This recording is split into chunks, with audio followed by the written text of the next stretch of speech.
नमस्कार, मेरा नाम है विमल कुमार और आप देख रहे हैं विमल विथ न्यूज। अभी मैं हूँ भागलपुर के बूढ़ानाथ मंदिर में। बूढ़ानाथ मंदिर में उसके प्रांगण में मैं दिखा रहा हूँ मानस सत्संग सद्भावना समिति, मानस सत्संग सद्भावना भागलपुर स्थापना वर्ष 1989 के अनुसार चित्रकूट के घाट पे सभी के देखे बाद देखभाल दिखा रहा हूँ। यहाँ पर मानस कथा का आयोजन होने जा रहा है और मैं दिखा रहा हूँ कितना सुंदर मंच बना हुआ है, कितना सुंदर मंच बना हुआ है। दूर दराज से लोग आए हुए हैं और अभी कुछ ही मिनटों में इसका विधिवत उद्घाटन होगा। मैं दिखा रहा हूँ कि हमारे बहुत सारे यहाँ पर पदाधिकारी आए हुए हैं। पदाधिकारी देखिए, सारे लोग इस उद्घाटन का अवलोकन करना, उसको देखने के लिए आए। और सबसे पहले मैं दिखा रहा हूँ यहाँ पर जो श्री राम, मैं यहाँ दिखा रहा हूँ श्री राम मर्यादा पुरुष, श्री राम लक्ष्मण और सीता जी। देखिए मूर्ति लगी हुई है, कितना सुंदर मुस्कुराता हुआ मूर्ति, मुस्कुराती। देखिए और देखिए मैं दिखा रहा हूँ बजरंगबली महाराज जी को जो हाथ जोड़ के विनती कर रहे हैं। और मैं दिखा रहा हूँ कितना खूबसूरत और इतना सुंदर कार्यक्रम, जो कि यहाँ पर होने जा रहा है। एक सुंदर कार्यक्रम होने जा रहा है यहाँ पर। मैं दिखा रहा हूँ इस बूढ़ानाथ घाट के प्रांगण में जो वक्ष स्थल माना जाएगा भागलपुर का। यहाँ पर एक सुंदर मानस सत्संग सद्भावना समिति के द्वारा एक सद्भावना स्वरूप कि हिंदू मुस्लिम सिख ईसाई हम सब हैं भाई भाई। और आप देख रहे हैं कि ऐसे समय में जब पूरे भारतवर्ष में, विश्व में एक वैमनस्यता का दौर चल रहा है, ऐसे समय में इतना सुंदर उत्कृष्ट कार्य हो रहा है, इसके लिए हम कमेटी के प्रति आभार प्रकट करते हैं। और इस संबंध में मैं यहाँ पर जो हमारे जो पदाधिकारीगण हैं उन लोगों से मैं बात करना चाहूँगा। सर, आपका क्या नाम हुआ? डॉक्टर रतन कुमार। सर, ये जो कार्यक्रम हो रहा है इसमें कैसा लग रहा है? बहुत अच्छा लग रहा है। शांति सद्भावना की बात है सभी धर्मों के। देखिए, सबसे बड़ी बात है कि जिंदगी में जो लोग जीता है, लेकिन उसके लिए मानसिक शांति के लिए सत्संग तो सबसे आवश्यक है। और यही एक रास्ता है जो कि आदमी इस मृत्यु लोक से आगे चलता है। और यही एक साधन है।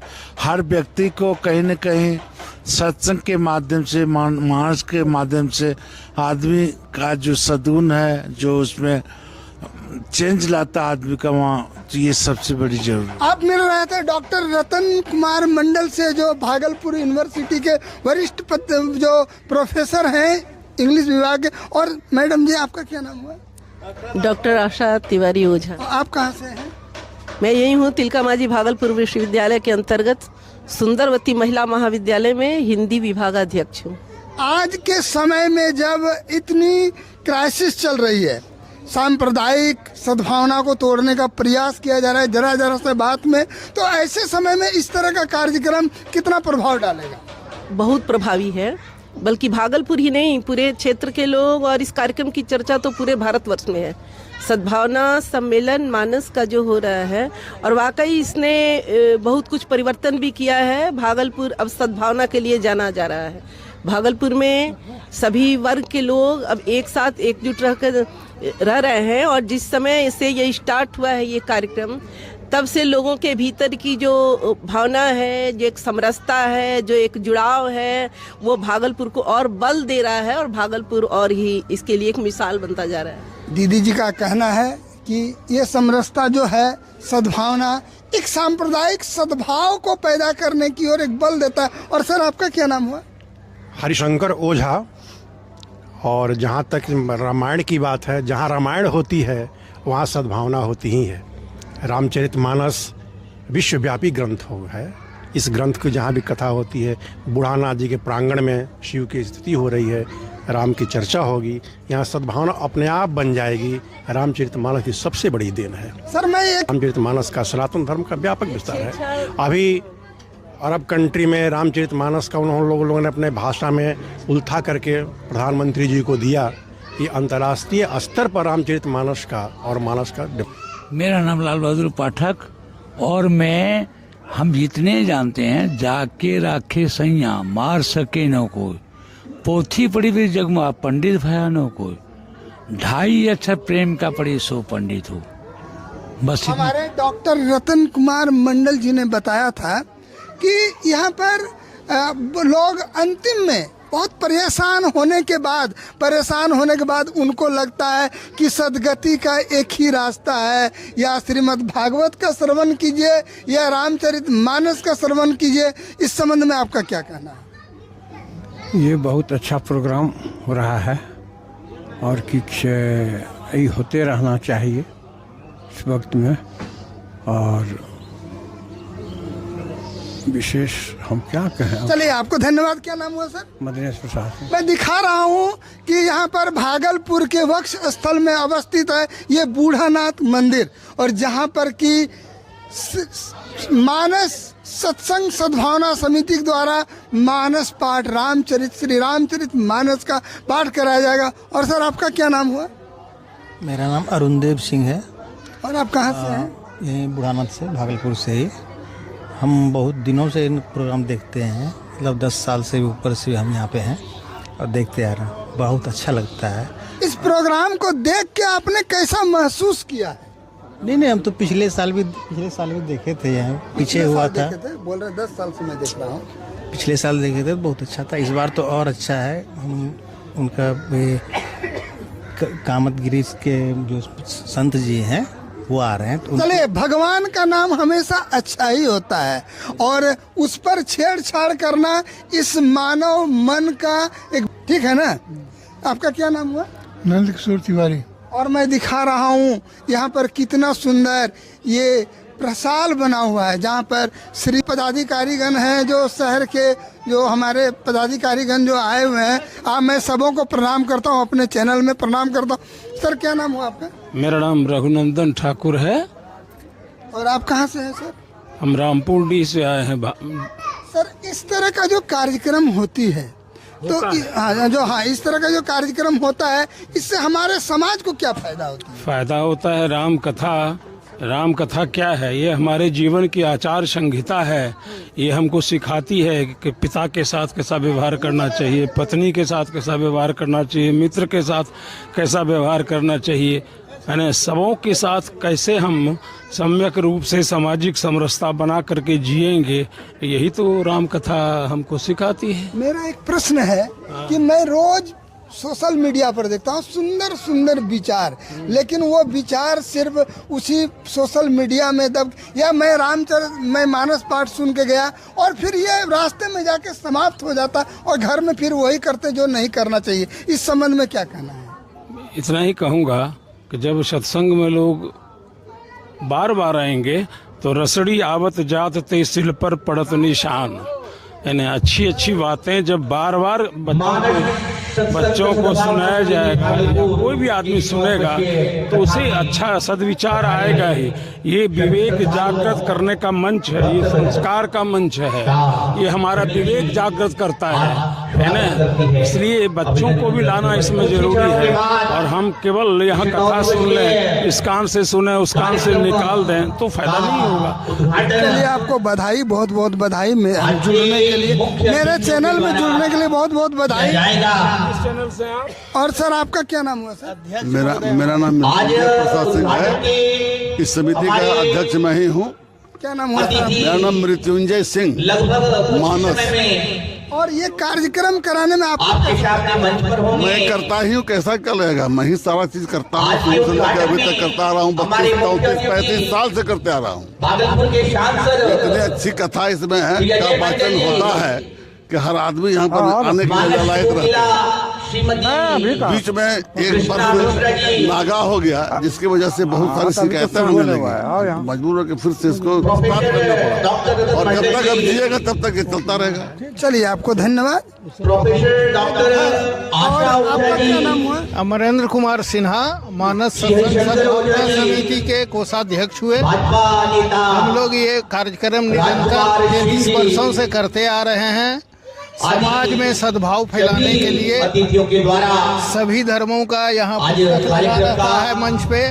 उद्घाटन हिंदू, होगा। मुस्लिम, सिख, ईसाई सारे और इस लोगों को मैं 30 तारीख को आमंत्रित करता हूँ और सद्भावना मिलन का कार्यक्रम यहाँ होता है। फिर फूलों की होली 31 तारीख को खेल ली जाती है। चलिए धन्यवाद। आज से ही आनंद लेना शुरू कर देंगे। हमारी होने जा रही है एक सुंदर माहौल बनता हुआ, एक सुंदर माहौल बनता हुआ। और मैं अभी बता देना चाहता हूँ, देखिए सारे ऐसे लोगों की तस्वीरें लगी हुई है जो हमें एक मर्यादा की बातें बताती है। मैं दिखा रहा हूँ जितनी भी तस्वीरें हैं हमें उत्कृष्ट कार्य करने के लिए हमें बताती है और हमें करना चाहिए। और श्री राम का दर्शन इस कथा के माध्यम से होगा। क्या खूबसूरती की मैं दिखा रहा हूँ, सारी तस्वीरों को दिखा रहा हूँ जो जीवंत रूप धारण किए हुए मैं इस बूढ़ानाथ के इस विशाल प्रसार में जहाँ पर कि मानस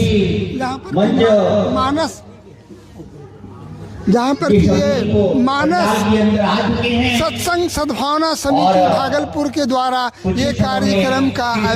और जो आप सुन रहे हैं कि कुछ देर में ही इस कार्यक्रम का शुभारंभ होने जा रहा है। आगे फिर मैं दिखाता हूँ। चलिए, मैं श्री शंभू दयाल हमारे कथा प्रेमियों का, आप लोगों के आने से श्रद्धालुओं का, एक भक्तों का, मनमोहक अतिथियों का, छवि बनती है और माताओं का मानस और मैं सारे लोगों का समिति अपने कार्यक्रम में अपने चैनल स्वागत करती है, करता हूँ, अभिनंदन करती है सर का नाम मैंने सुना और लेकिन आज प्रसन्नतापूर्वक खुशीपूर्वक ये बताती हैं कि आज है मैं दिखा रहा हूँ जब तक क्षमता होती है, सारे जब तक उन्हें जो गणमान्य लोग यहाँ के आगे पधारे हुए हैं, लेकिन उन्हें और बहुत अब खुशी होती है शुभागमन कि जब कुछ अगली मिनटों में पीढ़ी होने के जा रहा है। कोई याद उसे संभालते हैं, महोदय उन्हें हौसला देते हैं और कहते हैं कि आपका यह कार्यक्रम और आगे बढ़ेगा। इस मंच को देखिए, क्या कहना मैं दिखा रहा हूँ, कितना सुंदर चलते चलते जहाँ पर कि आज 33 वर्ष पूरा कर चुकी है पाठ किया जाएगा, मानस पाठ इस समिति की स्थापना। दिखा रहा हूँ मैं कितना 23 दिसंबर मंच बना हुआ है। 1989 को माधव सत्यान्वेषी गोस्वामी स्वर्गीय इंदु भूषण जी महाराज जो वृंदावन में थे उनके द्वारा की गई थी। और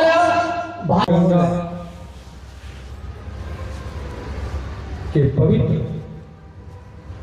किनारे पर बसे हुए विराजमान बाबा बूढ़ानाथ के इस पवित्र प्रांगण में माननीय सांसद महोदय भागलपुर जो कि इसको संबोधित मानव सत्संग सद्भावना समिति के द्वारा 1989 से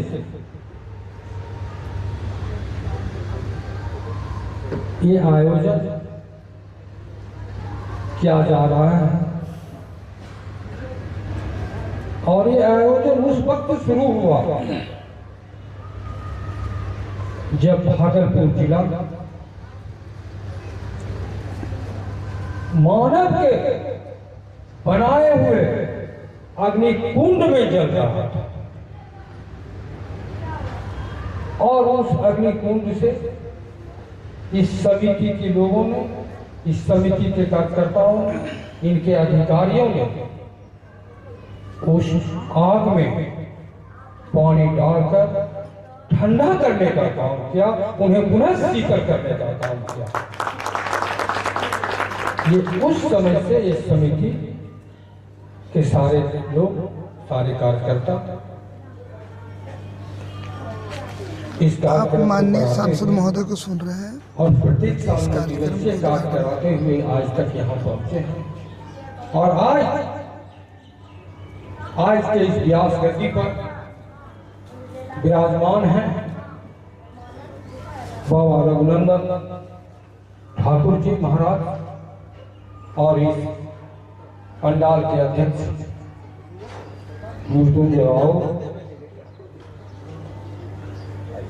प्रधान संरक्षण शंभू चाचा, डॉक्टर रतन भैया और मंच पर विराजमान हैं शंकर बाबू,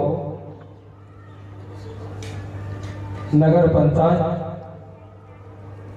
कहलगांव के अध्यक्ष संजीव बाबू और मंच पर विराजमान हैं कृष्णा मिश्रा जी, प्रोफेसर आशा ओझा जी और प्रसार में बैठे हुए सारे श्रद्धालुगण, माता बहनों एवं नौजवान दोस्तों और मंदिर प्रांगण में सारे श्रद्धालुगण जो पूजा कर रहे हैं, जो पूजा के आस से आए हैं। ये जगह कई सदियों से बाबा बुरहानाथ का मंदिर, और यहाँ आकर के जो भी भक्तजन अपनी मनोकामना रखते हैं, मांगते हैं, बाबा बुरहानाथ उनकी मनोकामना पूर्ण करते हैं। मैं उन्हें भी प्रणाम करता हूँ, यहाँ से सभी लोगों को मैं प्रणाम करता हूँ, पूरे भागलपुर के वासी को मैं प्रणाम करता हूँ आज इस पवित्र धरती से, और व्यास गद्दी को मैं भी प्रणाम करता हूँ।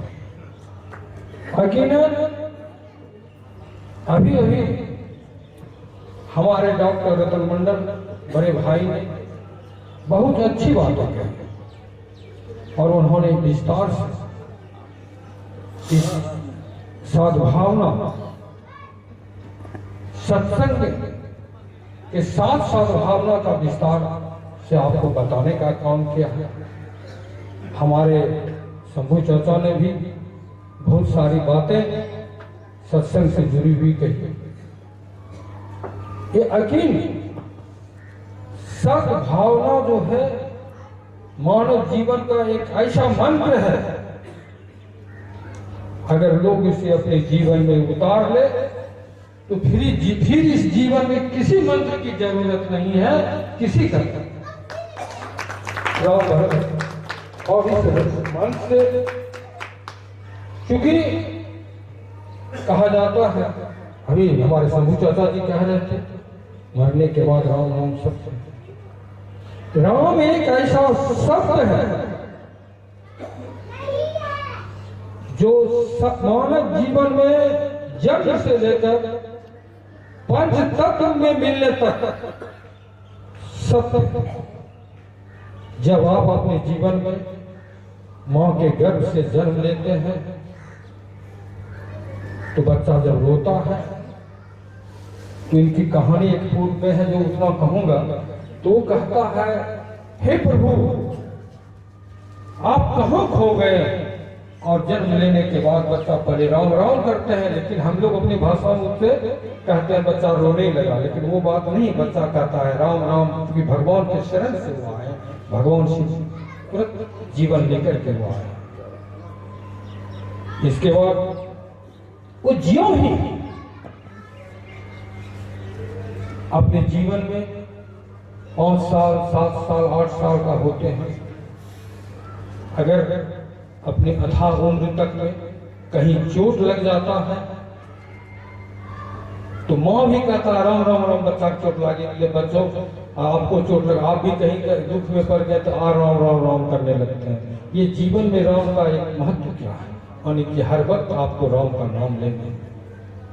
और कहीं पूजा पाठ में गए वहां भी राम नाम भजना है, सोते से राम, जगते से राम। ने जीवन में राम का ये महत्व है। और शंभू चाचा बताए ना कि जब आदमी मर गया तो राम नाम सत्य करके उनको घाट पर ले जाया जाता है, और जब उन्हें पंच तत्व में आप मिला देते हैं तो उनके सारा पर लिख देते हैं राम। जीवन का ये अंतिम राम ही राम है। यह है जीवन में, मानव जीवन में राम का महत्व। इसीलिए कि हमें रामचरितमानस जीवन में सीखने का मौका मिलता है, चलने का मौका लगता है, उन्हें याद करते हैं, उन्हें समझते हैं कि राम सब, लेकिन उस राम के चलने में उनके जीवन को सीखने के बाद हमें अपने जीवन में भी चलने का एक अहम और अच्छा मार्ग तैयार होता है। आप राम के जीवन को जब सुनते हैं तो आप देखते हैं राम के जीवन में उनको भाई के प्रति कितना प्यार है, माँ के प्रति कितना प्यार है, बहन के प्रति कितना प्यार है, समाज के प्रति, जनता के प्रति, सबों से प्यार है। उनके जीवन में ना दुख के घड़ी उनके चेहरे पर कोई रुझान है दुख का, और ना सुख के घड़ी खुशी है उनके जीवन में। जैसे कि जब राजा रामचंद्र जी का दशरथ जी ने एक बाल अपना पका अपने दर्पण में देखा तो कहा कि मैं रामचंद्र को अब सिंहासन सौंपता हूं क्योंकि मैं बूढ़ा हो चुका। और अपने मंत्रियों को बुलाकर रामचंद्र जी को जब राज तिलक कर रहे थे, क्योंकि जिनका राज तिलक होता है, आज एक मुखिया एमएलए एमपी बनता है तो समझिए कि कितना अबीर और गुलाल का गुलछर्रा उड़ जाता है, उनको कितना उड़ा देते हैं। लेकिन राम जी के मुख पर राज तिलक हो रहा था, उनके चेहरे पर वो खुशी नहीं था। और पल भर में माता कैकेयी के दिए हुए वचन को राजा दशरथ ने जैसे आदेश दिया कि राम जी को वनवास दे रहे हैं, वनवास जाने का आदेश दिया, तो रामचंद्र के मुंह पर दुखी भी नहीं था और वो दुख उसी खुशी में थे जिस खुशी में वो पहले थे, उसी खुशी में वो वनवास जाने के वक्त। तो ये चीज सीखना चाहिए कि दुख के घड़ी में हमें घबराना भी नहीं चाहिए और खुशी के घड़ी में हमें हंसना भी नहीं चाहिए। आदमी को जीने के लिए उस तरह की अपने जीवन की शैली में लाना ही जरूरी है, और जलाते हैं तो आप लोग की नहीं है। क्योंकि आज इस ध्वनि यंत्र के द्वारा यहाँ बैठे हुए लोग, इनकी आवाज शहर के कई कोनों तक जा रहा है।